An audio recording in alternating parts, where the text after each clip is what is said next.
DreAllDay.com. Tuned into the show where you learn the discipline to show up day after day to do the work, the confidence to put yourself out there boldly and authentically, and the mental toughness to continue showing up, doing the work, putting yourself out there, even when the success you expected to achieve is yet to be achieved. And on top of all this, you get a huge dose of personal initiative, which is the go-getter energy that moves anyone out there, especially yourself, to go and make things happen instead of waiting for things to happen. And we put all this together in one bundle, one package, one mindset, one method, one philosophy, one book, one show. This masterclass right here that is called Work on Your Game. This is a daily masterclass, by the way. If you didn't know, you thought yesterday was a fluke. Every single day the show comes out. And today's topic is your responsibilities as CEO. Now, even if you are not running an organization, even if you don't have anyone on your team, as we talked about in a couple days ago, masterclass talking about why you need a team around you, even if you have not yet implemented getting a team around you, even if you've never had anyone answering to you, even if you're not part of any organization right now, you're not a part of a team, you don't run a team, you don't even have an invite from a team, understand that you are still a CEO. You are the CEO of your own life. You're the CEO of you Incorporated. You will always hold that position even if you don't want it. You can never be fired. You can never be voted out. There is no golden parachute. There is no exit strategy from being the CEO of your own life. The only exit there is an exit strategy is that if you died, all right, and the strategy would have to be you doing something to actually precipitate your own death. I would not suggest that you do that. If you're thinking about that, call suicide hotline and listen to every episode that's ever come out of this show. I'll help you and get you out of that. But the whole point is you will always be CEO of your own life. Okay, you will always be Chief Executive Officer. That's what CEO stands for. Chief Executive Officer. The definition of a CEO is the highest ranking person in a company or other institution ultimately responsible for making managerial decisions. Let me say that again. This is your job, so make sure you're listening. The highest ranking person in a company or other institution ultimately responsible for making managerial decisions. That is your job for you in your life. You are responsible for making all managerial decisions. You are the highest ranking individual in your life. Nobody's opinion of your life matters more than your opinion. You are CEO of your life, but let's be clear. Today's class is about being that top ranking person in any organization in which other human beings are involved. So you could apply this to your life personally. If it's just you right now, you could apply this to any organization you're a part of if it is you and other people right now. But understand what I'm gonna lay out here today are your responsibilities. So make sure you know what they are, because ignorance is no excuse. In case you didn't know, all right, being ignorant of what is expected of you is not an excuse in 2020 or any year moving forward. I'm actually gonna do a masterclass on that exact topic, that ignorance is no excuse. Anytime people claim, well, I didn't know, I didn't have the information, I'm writing it down right now so that I make sure I make that one. Ignorance is no excuse. So being ignorant is not okay. Ignorant means not to know, just in case you didn't know that. Now let's get into our points here today. Again, the topic is your responsibilities as CEO. Number one, be on top of everyone's job, or be on top of everyone who is on top of everyone. Like your department heads, for example. So just to lay this out, for example, if you are running an organization, let's say there are 5 people who work for you. There are 5 people on your team and you're the one on top as the CEO. You need to be on top of everyone's job of those 5 people. Even if you know exactly what their job is, you know their duties, you know their responsibilities, you know the results they're supposed to be producing, you need to be on top of the fact that they're supposed to be doing those things. So if somebody's slipping up, you know that they slipped up and you can call them on that slip up. And they need to know that you know that you're on top of their job, so that they know they can't slip, because then they'll know that you're going to know about it and then they're going to hear about it. That's why you need to be on top of everybody's job. Now, if you have a large organization, let's say you have 500 people working for you, you probably won't remember the roles and duties of all 500 people. You probably won't even know all 500 people. You could walk past one of them or be in the elevator with one of them and don't even know who the individual is. You didn't hire them, you never met them, you don't know anything about them. But you may have department heads. Maybe you have 5 people who are in charge of each department, which each has 100 people. So that gives you your 500 total. So now you got to be on top of the jobs of each of those department heads. So if something's going wrong in the sales department or the marketing department or the graphics department or the accounting department, you can go to the department head and say, hey, Mr. Department Head, what the hell is going on over there? Something's not working over in the accounting department. You need to get on top of that. You need to be on top of their job so they can be on top of the people who need to be doing their job, so that everyone's doing what they're supposed to do. But you as a CEO, it is your job to know everything that is going on, or at least know all the people who are in charge of everything that's going on. So when something is not going right, you can hold that person accountable and make sure it gets fixed, because as the CEO, everything comes back to you. When you're the CEO, the buck stops with you and the buck starts with you. Anything that goes wrong is eventually going to land at your feet if your organization is not being run right. Hopefully it doesn't get to you. It gets handled by the people who are supposed to handle it. And anything that goes right is probably going to start at your hands. All right, and hopefully some things will go great that you don't even have to be involved in. You don't even have to know about them. You just know the results because you have people around you who you have properly empowered to do what they need to do to help the organization move forward. But it's your job to be on top of the job that everyone else has in that organization if you want to be the CEO. You're going to be the CEO of your own life. It is your job to be on top of the job that everyone has who has anything to do with anything you got going on. So anything that you're doing that matters to you in your life, and it matters to your life, and there's somebody else involved besides you, it is your job to be on top of what they got going on and how they're doing it because it's affecting you. So in other words, if you hire a female, you hire a hairstylist, you get to determine what that hairstylist does to your hair because that hair, you got to walk around with that. All right, so if they mess up your hair or a barber jacks up your haircut, you the one that got to walk around with the messed up haircut. All right, not the barber, not the hairstylist. So it's your job to be on top of what they're doing before they start doing it. If you hire a personal trainer or a doctor or anything that affects your life in the long term after the service is given or the services are rendered, you need to be on top of what they're doing, how they're doing it, and why they're doing it because you're the one who has to walk around living with the results of whatever they did. So you got to vet that person and make sure you're giving them proper instruction as to what you want done. That is your job as the CEO of your own life.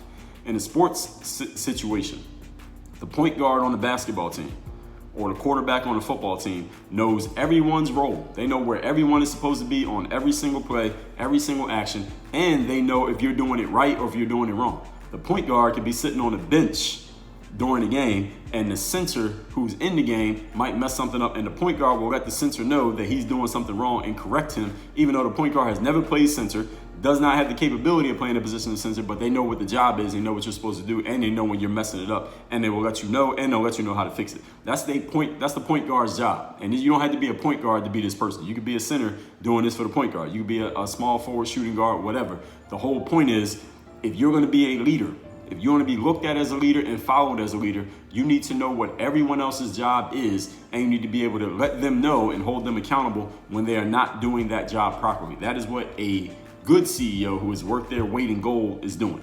A quarterback in football knows the role of every single player on the field, at least every offensive snap that happens. Why? Because that's their job. It's their job to know what everybody's supposed to be doing. And if someone's in the wrong position, they can tell them, hey, you need to move over 2 yards. Hey, you're lined up, you should be on my right side, not on my left side. Or hey, you blocked to the left, you should have blocked to the right. Or your route should have been 10 yards, you only ran 8 yards. The quarterback is supposed to know these things. A good quarterback knows this stuff, and they will call everyone out and hold everyone accountable for not doing their job when the job is not being done right. You become a leader, ladies and gentlemen, when everyone in your organization knows that you know what their job is, which means subsequently they have to be on point because they know that you are on point. Nobody worth their weight in dollars wants to look like they're not doing their job. Now, if you got any bum ass people on your team who don't care when they look like they're not doing their job, you need to get rid of those people immediately. If they're on your team, you need to get rid of them immediately. You're better off with nobody than a person who doesn't care when they're not doing their job and don't even care if you notice. Get that person out quick. Do their job until you find somebody else. All right, you pick up the slack, okay? Anyone who is worth their weight wants to look like they're doing their job. They at least want to appear they're doing their job, even if they're not. Now, someone who doesn't care, all right, you need to get them out 8. I shouldn't even have to tell you that if you plan on being a CEO. Anyone who's okay with not looking good or looking like they're contributing, all right, we shouldn't even have to discuss that. Let's move on. In the movies Ocean's 11, any of you who saw it, the modern version of Ocean's 11, which a lot of people don't even know was a remake of an original movie from back in the, I don't know what era it was, maybe before I was born, 50s, 60s, 40s maybe. But anyway, in the Ocean's 11, the modern version with George Clooney and Brad Pitt and those guys, the main antagonist in the movie, in Ocean's 11, not 12 or 13, was a guy named Terry Benedict, who was played by, what is that actor's name? I can't remember the actor's name, but those of you who saw the movie, y'all know who I'm talking about. But anyway, Terry Benedict, who was the main antagonist in the movie, he was the owner of a casino/hotel allegedly he owned not allegedly, but according to the movie script, he owned the Bellagio Hotel and a couple other hotels in Vegas. And one of the things that Terry Benedict said more than once is that I know everything that's going on in my hotels. What made that a point that I'm making here, why I even remembered that, is because this is not a Motel 6 or a Days Inn or even a Holiday Inn Express. This is a huge, if any of you been to Vegas, you've been to these hotels/casinos, these things are huge. Even the old ones that smell like cigarette smoke are huge. And the Bellagio is a very, very large place. There's a lot of rooms in that hotel. There's a huge casino floor. For him to know everything that's going on doesn't mean he knows every single person. It means he knows who's in charge of what, and if something's not working, he knows who to call and who's asked to jump on and what needs to be fixed in order for things to be going the right way. That was his way of letting everybody know, I'm the CEO here. I know everything that's going on, and I'm holding everyone accountable for everything that's going on. You need to be like that. You need to be the Terry Benedict of your life and of your business and of your organization, knowing everything that is going on there. And if something's not going right, you need to, number one, be able to identify that it's not right. Number two, identify what's not right about it. And number three, identify who is responsible for fixing it and then make sure it gets fixed. Number four, hold people accountable for making sure it gets fixed. So those 4 steps, anytime something's not right, those are sub steps all inside of point number 1. Let's move on to point number 2. Today's topic, once again, your responsibilities as a CEO. Number 2, your energy infects everyone else. Even if you are not the most talkative or energetic person, you are still the boss, which means you're in charge, which means being in charge, people will naturally follow your lead, whatever that lead happens to be. And if you are not a leader, you have no lead, people are going to follow that. All right, whatever you're doing, other people are going to follow that. So what you need to do, knowing this, is you need to check your energy at the door. Notice how you're showing up. If you're nervous, the rest of your team is going to be nervous. If you're happy, your team's going to be happy. If you're reactive, everybody's going to be walking on eggshells. Whatever energy you bring to the table, everyone is going to be feeding off of and responding to that energy. As a CEO, this is a truth that you cannot get around. There are no exceptions to this rule. You are infecting everyone else with the way that you approach, the way that you show up to work, and the way that you present your energy. So whatever you want everyone else to be, you need to be that. All right, be a reflection of what you want. With Michael Jordan, for example, I'm sure many of you saw the 10-part Michael Jordan / Chicago Bulls docuseries that came out in the spring of 2020. Well, Michael Jordan, a lot of his teammates said, look, they knew that all they needed to do was just do their job. Whatever their job was, I just need to do my job, nothing more than that.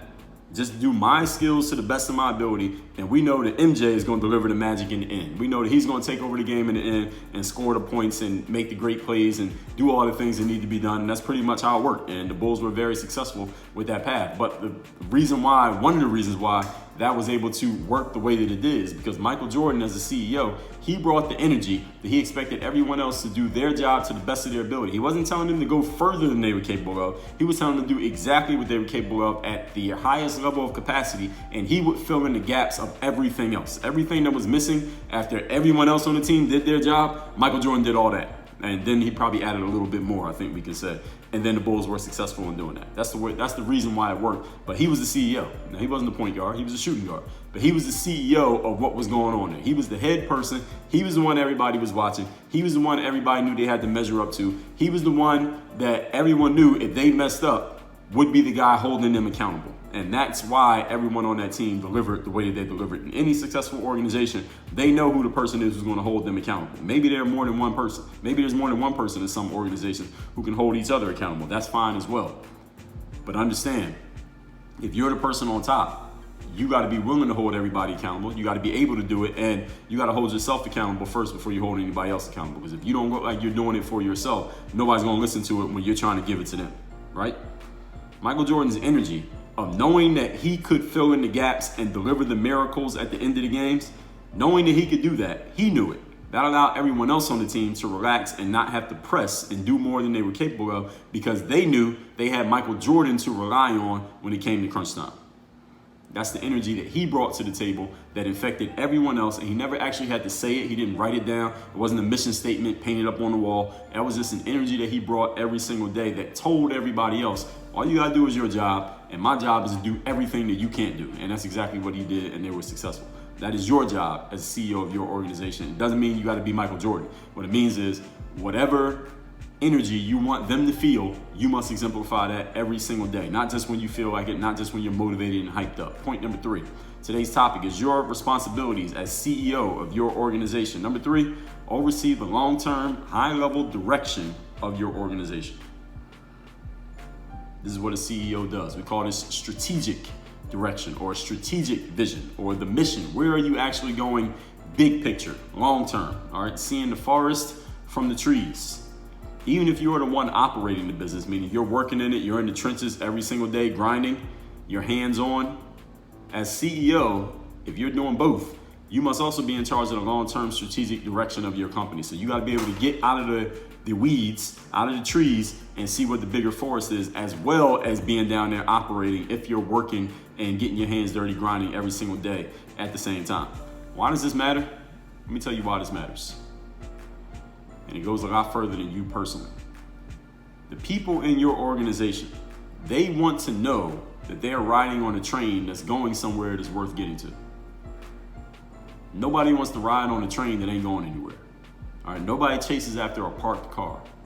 All right, nobody runs after a train that ain't moving. All right, we run after stuff that's going somewhere.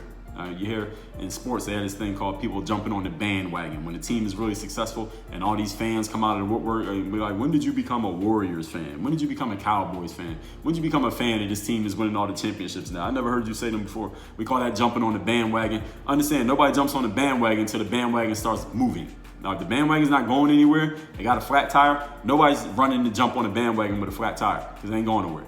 There's no progress being made. The people in your organization, they need to know what is the overall vision and direction of what you have going on. If you cannot articulate it, if you have not articulated it, you haven't made it clear to the people in your organization, they're not going to be motivated and inspired to do their jobs as well as you would want them to, and you're always going to be disappointed with them because you haven't given them vision, a real direction about where they're going, why they're going there, and how they're going to get there. They need to know that, and it is your job as CEO to deliver that. If your only goal as a CEO is to stay where you are and keep doing what you're doing, that's fine. But let me tell you who you're going to attract when you have that mentality. You should know. All right, you're going to attract people who have the same mentality that you have. People who just want to stay where they are, maintain the status quo, not go any further, not go any higher, not try any harder. All right, if that's what you want around you, fine. You just keep having that mindset. I guarantee you will attract those people in very short order.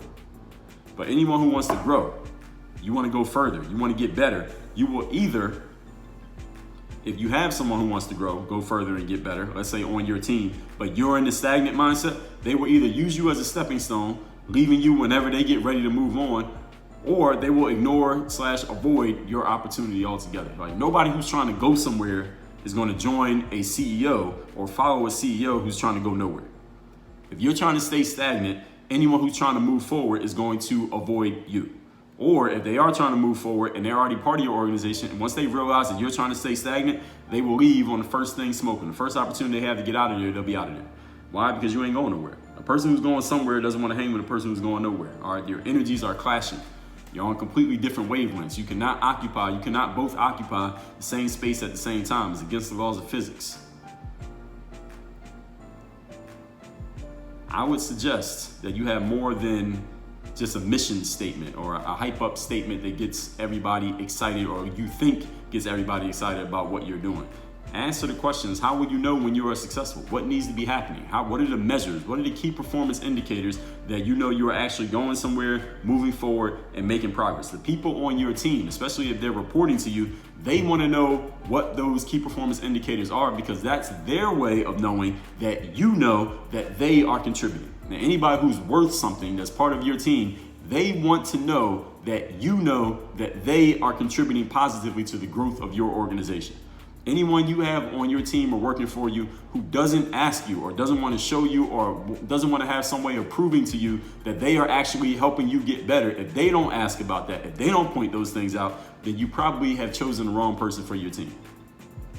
I know if I'm part of somebody's team, I'm the CEO of my organization, but if I was on somebody's team and they're the CEO, I want to make sure that they know that I'm doing something to help this organization out. I want it to be clear. I want it to be on paper. I want it to be documented so that they can see. All right, they look up and down their organization and say, okay, Dre, all right, he's doing this. These are all the things he's contributing. I want it to be real clear. Why? Because that's the type of person that I am. I want to know, I want it to be clear to me and to everybody else who looks that I'm contributing and making this situation better. So you as a CEO, you need to have ways of measuring everyone on your team's progress and contribution to the overall goal. So first of all, you got to have an overall goal. Secondly, you got to come up with what those metrics are, and then you got to make sure you're checking them so that you know who's doing what and who's bringing what to the table and who's bringing nothing to the table, who needs to be gotten rid of. This is all your job as a CEO. Let's recap today's class, which is your responsibilities as CEO of your organization. The definition of CEO is the highest ranking person in a company or other institution ultimately responsible for making managerial decisions. You're the CEO of your own life, and you can use this not only for yourself, but also for any organization you may be on top of. Number one, be on top of everyone's job or be on top of the people who are on top of everyone's job. You become a leader when everyone knows that you know what everyone else's job is and you know what's going on and you will hold them accountable. When they know that you know that, then they will hold themselves accountable. Be like Terry Benedict in Ocean's 11. I know everything that's going on in my hotels. Point number two, your energy infects everyone else's energy. Even if you're not the most talkative or energetic person, you're still the boss, which means people will naturally follow your energy wherever that energy may take you. So check your energy at the door. See how you're showing up. Whatever energy you're feeling, it will be reflected in your team. So that's why you always got to check yourself and maybe sometimes pretend to feel a certain energy even when you don't really feel it, because your team's success depends on it. Michael Jordan, as CEO of the Chicago Bulls, even though he wasn't CEO, he was just a player like everybody else. His energy and his performance made him a leader, and his energy of showing up every day and delivering a certain way gave everyone else the cue of how they needed to show up, and it ended up being a very successful organization because the CEO at the top, it was clear who it was, they were consistent in their energy, and everybody else delivered according to that energy. Number three, oversee the long-term, high-level direction of your organization. Even if you are working in the trenches of your organization, you must also be able to see the big picture and have a strategic direction for your company. And remember that anyone who wants to go somewhere in life will only join an organization that seems to be going somewhere in life. All right, you're not going anywhere. You will not be able to attract people who are going somewhere. And if you're going nowhere, you will only attract those who are going nowhere, or you will attract people who are going somewhere who, as soon as they realize you're going nowhere, they will leave you as soon as they get the opportunity. And I would suggest you have more than just a hype up mission statement. You need to have some clear KPIs, key performance indicators. How will you know that you're successful? What are some measures for getting better? Because anyone on your team who is worth their weight in dollars, they want to be able to prove to you, to show you, document to you that they are actually contributing to the greater good of the group, not just by saying it, not just by energy, not just by being there, but something that you can look at and see, okay, this guy, this girl, they are actually contributing because we can look at this, we can measure it, we can read it. Any objective person can see that this person is making us better. Anyone who's serious about getting better wants to prove that they're getting better. And you as the CEO, you need to have ways that they can measure that and show it to you. And if you're doing that, everybody on the team's helping the team get better, has no choice but to be successful. Work on your game. Dre all day.